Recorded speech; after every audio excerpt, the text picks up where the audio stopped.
আসসালামু আলাইকুম and welcome to calculator hack series. তো আজকের ভিডিওতে আমি দেখাবো কিভাবে তিনটা ইকুয়েশন থেকে তিনটা আননোন ক্যালকুলেটরে খুব সহজেই সলভ করা যায়। নরমালি এটা আমরা কারশফ রুল যখন অ্যাপ্লাই করি তখন যে তিনটা আননোন থাকে ওইটা সলভ করার জন্য ব্যবহার করি।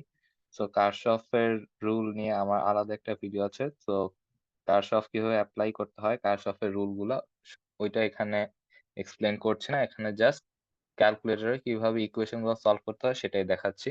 সো প্রথমে আমরা ক্যালকুলেটরের ইকুয়েশন মোডে যাব। মেনুতে গিয়ে তারপর আলফা এ, তারপর ১ নাম্বার অপশনে যাব সাইমুল ইকুয়েশন। তারপর জিজ্ঞেস করছে নাম্বার অফ আননোনস, কয়টা আননোনস আছে?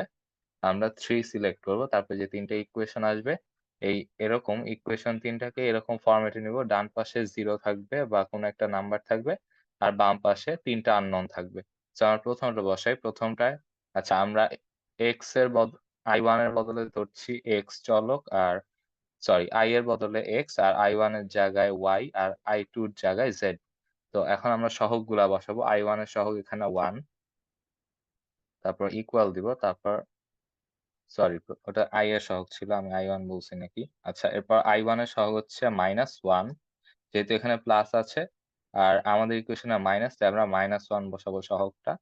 আর i2 এর সহগও -1, ডান পাশে 0, তারপর হ্যাঁ, ডান পাশে 0 ই থাকবে। তারপর নেক্সট ইকুয়েশন আমাদের আছে i এর সহগ 0, তারপর i1 এর সহগ হচ্ছে 200 প্লাস 225, আর i2 এর সহগ হচ্ছে -30 মাইনাস -30, আর ডান পাশে 0 ই থাকবে। আর থার্ড ইকুয়েশনে i এর সহগ 0, i1 এর সহগও 0, i2 এর সহগ 30, আর ডান পাশে আরে i2 সহগ কি করলাম? i2 সহগ 0, তারপর ইকুয়াল, তারপর i3 এর সহগ হচ্ছে 30, আর ডান পাশে 10। তারপর এখন যদি আমরা ইকুয়াল দেই, এই যে x এর একটা মান পেয়ে গেছি আমরা 0.3778, মানে এটা হচ্ছে i এর মান। তারপর y এর একটা মান পেয়ে গেলাম 0.044, এটা হচ্ছে i1 এর মান। তারপর একটা মান পেয়ে গেলাম 0.033, এটা হচ্ছে z এর মান। আচ্ছা, সো এইভাবে আমরা খুব সহজেই কারশফের রুল দিয়ে যে ৩ টা ইকুয়েশন পাই, সেই ৩ টা ইকুয়েশন ক্যালকুলেটরে সলভ করে দিতে পারি। আচ্ছা এখানে যেহেতু i1 আর i কোনটাই ছিল না, এখান থেকে আমরা ডিরেক্ট i2 বের করতে পারতাম। বাট অনেক ইকুয়েশনে কিন্তু কারশফ সলভ করার সময় এরকম লাস্টে একটা সুন্দর ইকুয়েশন পাওয়া যায় না। সো সেক্ষেত্রে এভাবে ক্যালকুলেটরে সহজেই সলভ করে ফেলা যাবে। আচ্ছা তাছাড়া আরেকটা ইকুয়েশন সলভ করার মেথড শিখিয়ে দিই, সেটা এক সমীকরণ এক আননোন থাকলে খুব সহজে অ্যান্সার বের করা যায়। যেমন আমি এখানে একটা ইকুয়েশন দিচ্ছি।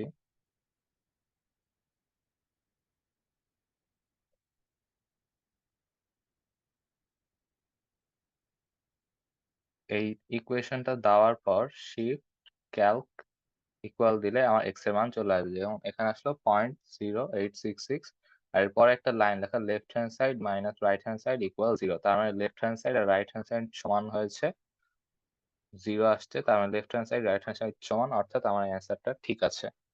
ওকে, সো এভাবেই খুব সহজে আমরা অ্যান্সার সমীকরণ সলভ করতে পারি ক্যালকুলেটরের সাহায্যে। তো এই ছিল আজকের ভিডিও। ভিডিওটা কাজে লেগেছে কিনা, উপকার এসেছে কিনা প্লিজ কমেন্ট করে জানাবেন।